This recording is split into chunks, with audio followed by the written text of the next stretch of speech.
جمعرات 16 ستمبر 2010 لندن کے ایجور tube station کے سی سی ٹی وی کیمروں پر ایم کیو ایم کے رکن عمران فاروق کو اسٹیشن سے نکلتے ہوئے دیکھا گیا۔ وہ 204 نمبر بس لینے کے لیے بس اسٹاپ کی طرف جاتے ہیں۔ اس کے بعد وہ سی سی ٹی وی کیمروں کی حد سے دور نکل جاتے ہیں۔ پولیس کا خیال ہے کہ اس کے بعد وہ 10 منٹ تک پیدل چلتے رہے اور انہیں ان کے گھر کے باہر چھری کا وار کر کے ہلاک کر دیا گیا۔ پولیس کو جائے وقوع سے ایک اینٹ اور چھری ملی۔ اس قتل کی تحقیقات کی پہلی کڑی 1 سال بعد ہاتھ آئی۔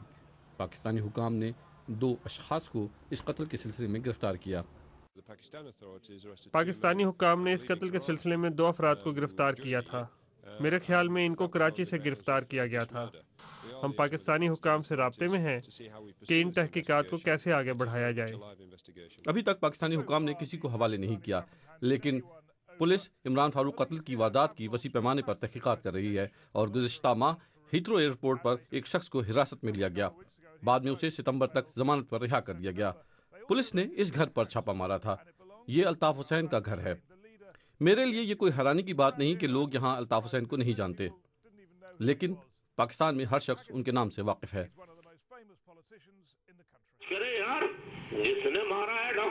انہوں نے کراچی میں اپنے حامیوں سے فون کے ذریعے خطاب کرنے کا طریقہ ڈھونڈ لیا ہے۔ لوگ ہزاروں کی تعداد میں جمع ہو کر انہیں سنتے ہیں۔ لندن میں ان کے خلاف چھاپوں کے بعد انہوں نے برطانوی حکومت کو تنقید کا نشانہ بنانا شروع کر دیا۔ الطاف حسین گزشتہ 20 سال سے برطانوی شہری ہیں۔ ان کے پاس برطانوی پاسپورٹ ہے۔ بہتری ہوگی، بہت طاقتور ملک ہے۔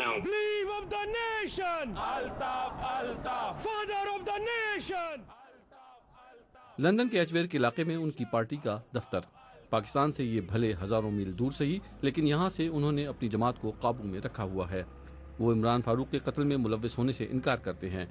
عمران فاروق کے قتل کے بعد انہیں ٹی وی پر آہوازاری کرتے ہوئے دکھایا گیا تھا۔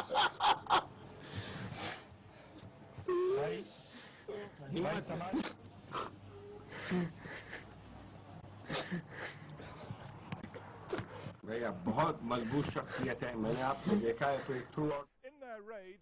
پولیس نے الطاف حسین کے گھر اور دفتر پر چھاپوں میں لاکھوں پاؤنڈ کیش برآمد کیا گیا، جس بنا پر ان کے خلاف منی لانڈرنگ کی تحقیقات شروع کی جا رہی ہیں۔ اس کے علاوہ لندن پولیس اس بارے میں باضابطہ تحقیقات کر رہی ہے کہ کیا الطاف حسین لندن میں بیٹھ کر پاکستان میں تشدد کا پرچار کر رہے ہیں۔ بہرحال الطاف حسین کئی لحاظ سے قابل اعتراض زبان استعمال کرتے ہیں۔ اپنا ناپ تیار کرو، بوری ہم تیار کریں گے۔ اگر جاگے تو سمجھ لو کہ بوری تیار ہے تمہاری۔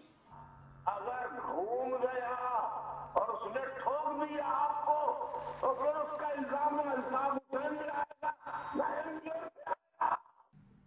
وہ تمہارے باپ کا پیٹ پھاڑ کر۔ پولیس ان کی تقاریر کا تجزیہ کر رہی ہے کہ آیا یہ قانون کی خلاف ورزی کے زمرے میں آتی ہیں۔ تو برطانوی قانون اس سلسلے میں کیا کہتا ہے؟ ہم نے لندن میں موجود ایک اردو بولنے والے بیرسٹر کو الطاف حسین کی تقاریر کے کچھ حصے دکھائے اور ان کو اس پر اپنی رائے دینے کو کہا۔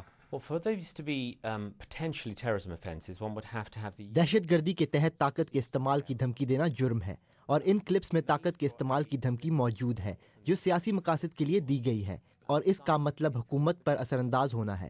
اس میں یہ تینوں باتیں موجود ہیں۔ اگر تمام مواد پر نظر ڈالی جائے جو نیوز نائٹ نے جمع کیا ہے، اس سے لگتا ہے کہ اس پر جواب طلبی کی جا سکتی ہے۔ اس میں واضح طور پر نیت یہ ہے کہ جن لوگوں کو دھمکی دی جا رہی ہے وہ اس کو سنجیدگی سے لیں۔ ان تقاریر کے بارے میں پاکستان میں ایم کیو ایم کے سب سے سینئر رہنما فاروق ستار کا کیا کہنا ہے؟ انہوں نے الطاف حسین کی اس تقریر کو سنا جس میں وہ لوگوں کے پیٹ پھاڑنے کی بات کر رہے ہیں، اور اس کے باوجود ان کا اصرار ہے کہ ان کے رہنما کی زبان قابل اعتراض نہیں۔ میں اس کی سختی سے تردید کرتا ہوں کہ الطاف حسین نے کسی سے بھی وہ سب کچھ کہا ہے جو آپ کہہ رہے ہیں، اور یہ قطعی طور پر ممکن نہیں۔ چلیں سپریم کورٹ کی بات کرتے ہیں۔ سپریم کورٹ کے خلاف جو کچھ کہا گیا انہیں وہ دھمکی محسوس ہوئی، اور اس بنا پر عدالت نے معافی طلب کی، اور یہ پاکستان کی اعلیٰ ترین عدالت تھی۔ اگر کوئی بات جو جذبات کی روانی میں کہی گئی ہو اور کوئی اشارہ کیا گیا ہو تو ہم تنقید برداشت کرنے کے لیے تیار ہیں اور ہماری تصحیح بھی کی جا سکتی ہے۔ اس کے علاوہ مسٹر حسین نے ہمیشہ اپنے ایسے بیانات واپس لیے ہیں جن سے پاکستان کے عوام یا پاکستان کے اداروں کے جذبات کو ٹھیس پہنچی ہو۔ Hussain has always retracted from such statements which may have caused and may have hurt the sentiments of the people of Pakistan or the institutions of Pakistan۔ ہم نے اس پروگرام کے سلسلے میں ایم کیو ایم کے کئی سابق اراکین سے رابطہ کیا، لیکن صرف ایک بات کرنے کے لیے تیار ہوئے۔ نعیم احمد کا کہنا ہے کہ وہ کراچی میں ایم کیو ایم کے لیے کام کرتے تھے اور اس کے کارکنوں نے لوگوں کو قتل کیا۔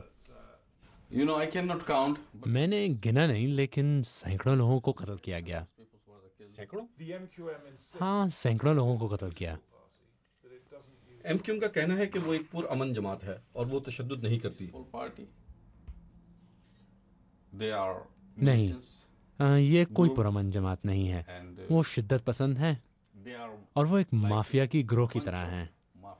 کیا آپ نے کبھی کوئی پرتشدد کارروائی کی؟ نہیں، یہ میرا کام نہیں تھا۔ میں اگر اس کو درست سمجھتا تو میں پارٹی کیوں چھوڑتا؟ یہ تشدد کے لیے آئیڈیل جماعت ہے۔ ہاں، میں نے پارٹی تشدد اور ملیٹنسی کی وجہ سے ہی چھوڑی۔ تو آپ کا ان نوجوانوں کے بارے میں کیا خیال ہے جو آپ کے علاقے میں آپ کے کہنے کے مطابق ایم کیو ایم کے نام پر قتل کی وارداتیں کرتے تھے؟ میں نے ہمیشہ انہیں روکنے کی کوشش کی اور کہا کہ یہ ٹھیک نہیں ہے اور آپ کو ایسا کرنے کے لیے کون کہہ رہا ہے؟ ان کا جواب ہوتا تھا کہ انہیں لندن سے براہ راست احکامات دیے جاتے ہیں۔ کراچی میں رہنا انتہائی خطرناک ہے۔ حالیہ انتخابات کے بعد ایک مشہور سیاسی اور سماجی شخصیت کو ان کے گھر کے باہر گولی مار کر ہلاک کر دیا گیا۔ میں سالہ سال سے یہ سنتا آیا ہوں کہ پولیس ایم کیو ایم کے مسلح کارکنوں کو گلیوں میں ہلاک کر دیتی ہے، جس کا مطلب یہ ہے کہ ایم کیو ایم انتقام لینا چاہتی ہے۔ اس پاکستانی پولیس اہلکار نے یورپ میں سیاسی پناہ لے رکھی ہے کیونکہ انہیں طالبان اور ایم کیو ایم کی طرف سے خطرہ ہے۔ ان کی آواز بدل دی گئی ہے اور ان کی شکل نہیں دکھائی جا رہی۔ I think 80% of MQM terrorists arrested by the police are involved in the murder۔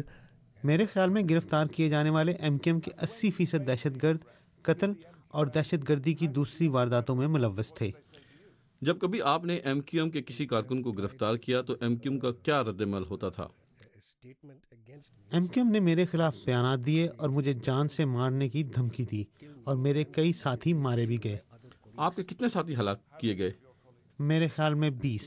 آپ کا کہنا ہے کہ یہ سب پولیس والے ایم کیو ایم نے قتل کیے، لیکن پھر بھی کسی کو سزا نہیں ہوئی۔ ان لوگوں کو کبھی سزا کیوں نہیں ہوتی؟ ایم کیو ایم کے خلاف کوئی گواہی دینے کے لیے تیار نہیں ہوتا۔ کیوں کوئی گواہی دینے کے لیے تیار نہیں ہوتا؟ اگر کوئی گواہی دے گا تو ایم کیو ایم اسے اور اس کے خاندان والوں کو قتل کر دے گی۔ If they try to give evidence against MQM, so MQM will kill them and their families۔ برقع نہ اٹھاؤ، یہ آپ کی سوچ پر منحصر ہے کہ آپ الطاف حسین کو کس نظر سے دیکھتے ہیں۔ کھل جائے گا۔ ٹی وی پر وہ اپنے آپ کو ایک ترقی پسند اور لبرل سیاستدان کے طور پر پیش کرتے ہیں، لیکن کراچی میں ان کے بارے میں اتنے شدید جذبات پائے جاتے ہیں کہ بہت سے لوگ سرعام ان کا نام لینے سے بھی اجتناب کرتے ہیں۔ وہ لندن سے کس طرح اپنی سرگرمیاں برقرار رکھے ہوئے ہیں؟ ایسا نہیں ہے کہ پاکستان نے کبھی اس بارے میں شکایت نہ کی ہو۔ 20 سال سے پاکستانی سیاستدان برطانیہ سے الطاف حسین کو کنٹرول کرنے کے بارے میں کہہ رہے ہیں۔ پولیس ان کے خلاف تحقیقات کر رہی ہے، لیکن حکومت کیا کر رہی ہے؟ یہ پاکستان کے لیے برطانوی سفیر ہیں جو شمالی لندن میں الطاف حسین سے ان کی رہائش گاہ پر مل رہے ہیں، اور ایم کیو ایم کا کہنا ہے کہ جب کبھی بھی انہیں ویزوں کی ضرورت ہوتی ہے ہوم آفس انہیں جاری کر دیتا ہے۔ برطانیہ نے کیوں ایم کیو ایم کے بارے میں اپنے دروازے اس طرح کھول رکھے ہیں؟ برطانوی دارالعوام کے ایک رکن جو ایم کیو ایم پر کھلی تنقید کرتے ہیں، ان کا کہنا ہے کہ وہ کراچی جانے سے ڈرتے ہیں کہ کہیں انہیں قتل نہ کر دیا جائے۔ برطانوی پارلیمان کے ایوان بالا کی ایک رکن کا کہنا ہے کہ وہ ایم کیو ایم کے بارے میں کوئی سوال نہیں پوچھتی کیونکہ ان کا ایک بچہ ہے۔ یہاں یہ سوال پیدا ہوتا ہے کہ برطانوی حکام جو پاکستان میں جمہوریت کے فروغ پر زور دیتے ہیں، وہ ایسی جماعت سے روابط کیوں رکھے ہوئے ہیں جو اپنے اہداف کے حصول کے لیے تشدد کے استعمال سے نہیں چکتی۔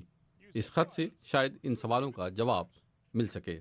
الطاف حسین نے 11 ستمبر 2001 کے حملوں کے فوری بعد اس وقت کے برطانوی وزیر اعظم ٹونی بلیئر کو یہ خط تحریر کیا تھا۔ اس خط میں الطاف حسین نے بلیئر حکومت کو جہادی عناصر کے خلاف خفیہ معلومات فراہم کرنے کی پیشکش کی تھی۔